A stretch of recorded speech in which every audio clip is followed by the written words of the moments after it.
Hi,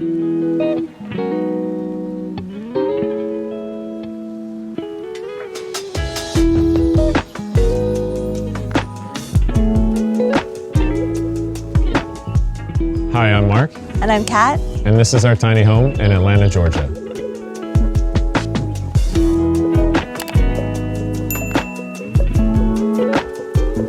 The tiny house is 22 by 8.5. We've had it for a year and a half, and we purchased it from Wind River, who built it in Tennessee. We're so close to the city of Atlanta, and we had some extra space, so we decided to put in this tiny home for an in-law suite, and then we also rent it on Airbnb. Additionally, I use the tiny house as a workspace. So when I get out of the house or the kids are making some extra noises, I can come here and have some peace and quiet. In the city, parking is a premium, so we have our own off-street parking that is secure. And even with the tiny house space, we still have a big environment that you can hang out in. So even though parking's up here, we also have a really nice living space and hangout facility down here where you can be with your friends and family, and it doesn't feel as tiny as the actual house itself.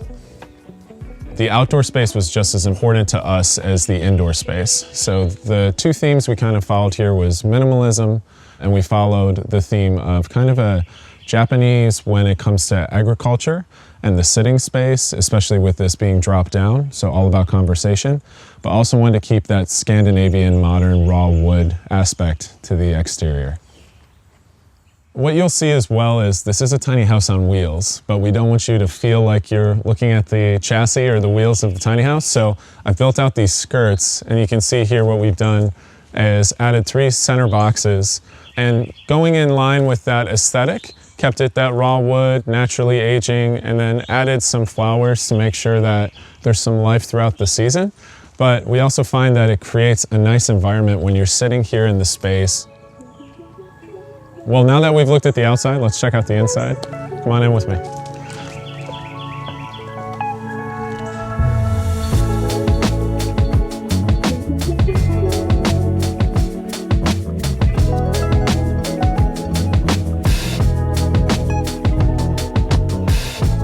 All right, welcome. So this is our tiny home. It's 185-ish square feet. It's 22 foot long by 8.5 feet wide with a bump out in the bathroom, which we'll look at in a little bit. The big choice for this was all about being open. As we move back into this space, lots of overhead lighting, making sure that we have beautiful view of the windows and the tree line that we have all around us, and making sure wherever we could fit a window, there's a window. So the space feels larger and fresher with that natural light. Of course, blackout blinds everywhere for the evenings so that you can get your rest as well. The choices for the tiny house were minimalism, really thoughtful design in terms of spacing, configuration of the space, and storage. And what you'll notice as you go through here is we've chosen wood as kind of our major aesthetic. That's where that Scandinavian inspired theme comes into play. I don't know how many screws it takes to build a tiny house, but I do know I love to play Screw Jam to unwind.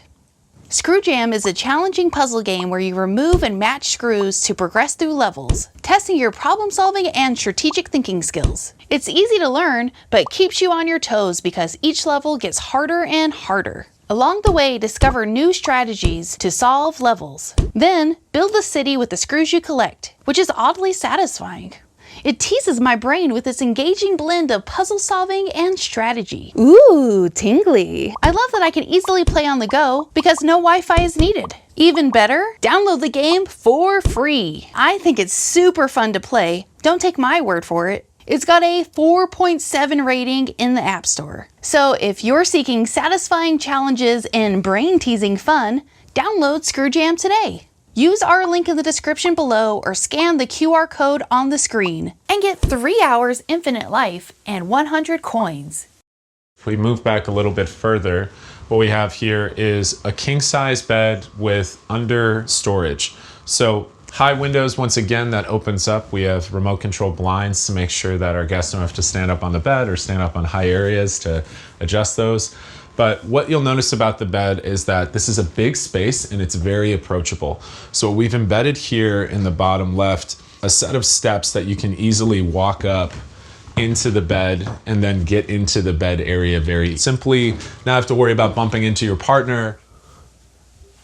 Wind River was really cool. So they offered us the opportunity to kind of tinker with an existing design that they already had, which was kind of a loft situation here. And so what you'll see now instead is bed, storage, and we can access the storage from outside, and that's where we keep all our cleaning supplies and things that we want to keep out of sight. If we were living here full time, that would essentially be like our garage or attic. And then down here in the lower areas, we have more storage as well as embedded storage in the steps. You see here for your shoes, there's even a tuck away compartment down here. And then back here, in case you like to be on your laptop, these open up and these are quite deep and they allow for the storage of any kind of electronics, laptops, phones, and devices like that. I'm 6'3", so this helps a little bit. And standing up, I still have, ages of room, which is great. And I think that's huge because even though the space may be kind of constrained from a width size, the height makes it feel huge. The TV itself is actually a frame TV, so it operates as both artwork and a TV, which was really important to us. Got to use all the wall space as much as possible. And then that creates this intimate environment where you can swap the pillows, relax with your partner, watch some TV. You're here with your partner, you both work virtually, and you need somewhere to work and eat. That's something that we went through for the space. So first and foremost, we have an extension of this quartz countertop that goes into essentially a desk. And what we have here is also a prep area. If you're doing prep for the kitchen, you want to sit down. But this, even though it looks like it's part of our cabinetry, comes as an extension that is cut right here and will pop out and become an impromptu stool. And then I can sit in this space and work on my laptop while someone's cooking or even watching TV. And I have an HDMI input in here to use that as an alternative monitor if I want to. We even had some gamers here the other day who were gaming.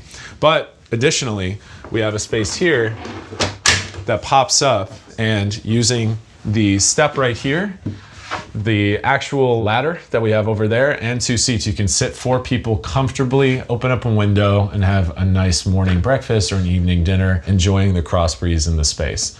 These are all choices that we've made that are both functional, but aesthetically still go with the look and feel that we were going for. This is the ladder to the loft, and before we even talk about the loft, what's nice about the ladder is it's removable, so you can take it down. You can also slide it up into the loft. It's quite light.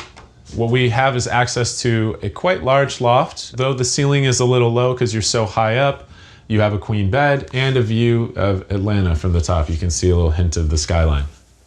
Conscious choices in the loft involved having backlighting behind the bed, which is really important for creating an environment that's soft and welcoming, especially at night, so you don't have to have harsh overhead lighting, and overall just comfort and cozy space. So above the mini split that we have here that brings really nice cool air and heat into the space, we worked with Wind River on this awesome wall that basically separates the space but allows the breathability of movement of air and everything like that. So even though we're just over here with the entrance to the loft, just across from us we have this long layout kitchen. Why it's important is we wanted to have a large, deep sink so that you could wash your dishes, you could actually cook in a real environment. So that's why we've made a conscious effort to have this massive sink. Beautiful view out the window, which is nice. All the luxuries of being in a large house, but in a tiny home. Floating shelves. And then over here we have a 2-burner stove. Of course, not actual burners, this is electric. And then right here we have the ventilation hood, which helps disperse that heat in the home. Drawer organization is really important to us. So we have all the essentials for spices, knives, etc. And these are really deep, deep drawers. So you're not losing out on some of that space. Even though you're in a tiny home, you shouldn't be limited by the tiny home in your kitchen space, was our mindset here.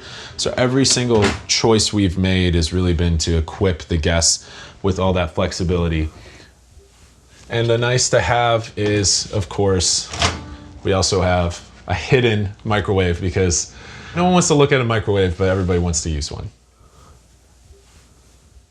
The door is a full glass door, and as a result of that, we've provided this blackout blind, which is kind of nice. I like to call that out because for the longest time we did it, and that was a mistake. I think this is a lot of privacy that one needs. But to the left of it, you have an area that is also essential. You've got to hang up your coats. You a lot of times are going to come here and have some dress shirts, a dress maybe to go out in. So we've provided this impromptu kind of standing area to hide those things, as well as our pop-out chairs for when you're using the pop-up table. We know that luggage is always going to be a factor, and so instead of doing the washer-dryer unit, which we are actually set up and wired for, we left this large space here to slide in your luggage and get it out of the way. Behind this pocket door is our bathroom. Come take a look at this.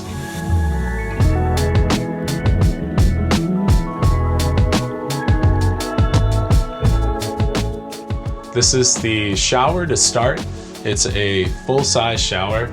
As I mentioned before, I'm 6'3", and so what you have here is a massive space. You can fit 2 people in here if you need to.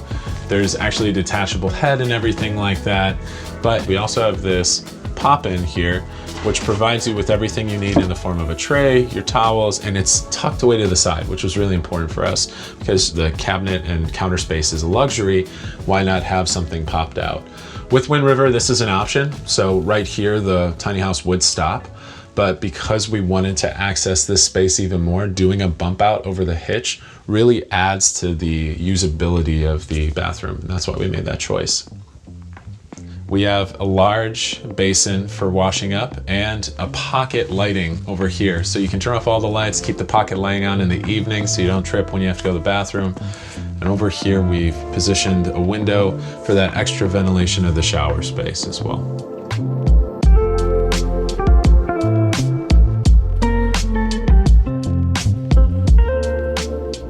So I've been in Atlanta for 12 years. And in that time period, we moved into the city of Atlanta because we love the culture, we love the people, but with that comes the sacrifice of space. We had a really nice lot here in the city, and one of the nice to haves was that we have access with an easement and everything as well. And you've got to get creative.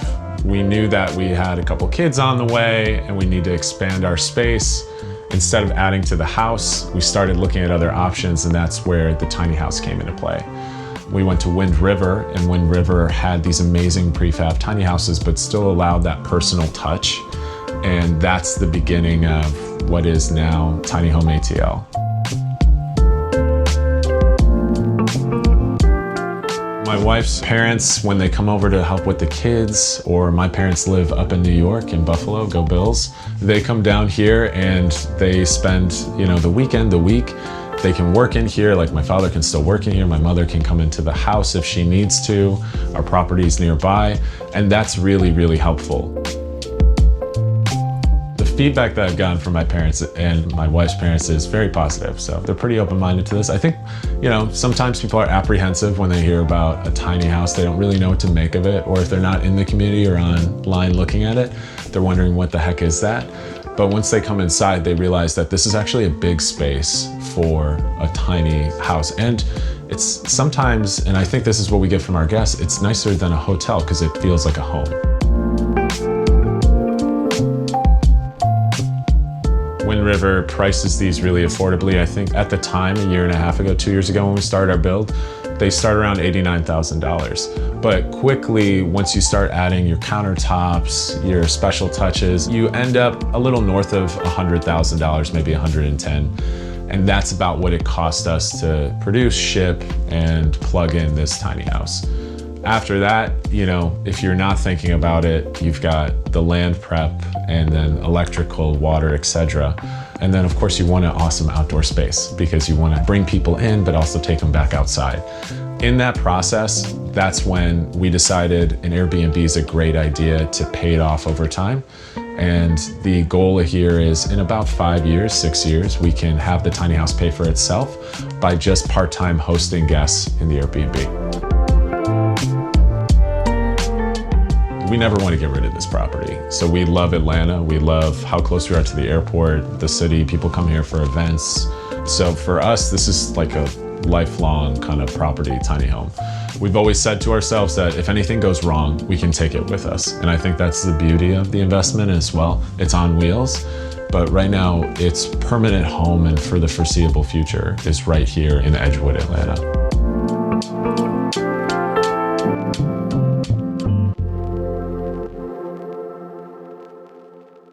Don't forget to download ScrewJam today. Use our link in the description below or scan the QR code on the screen and get 3 hours infinite life and 100 coins. Big thanks to ScrewJam for sponsoring today's video. Thank you for watching our video and for stopping by Tiny House Expedition. I'm Alexis. And I'm Christian. Don't forget to like, comment, and subscribe. And for more tiny home tours and stories, click the videos below. And join us on Instagram for bonus content, including face-to-face conversations with us. We hope to see you there. All right. Thanks, guys. Have a good one.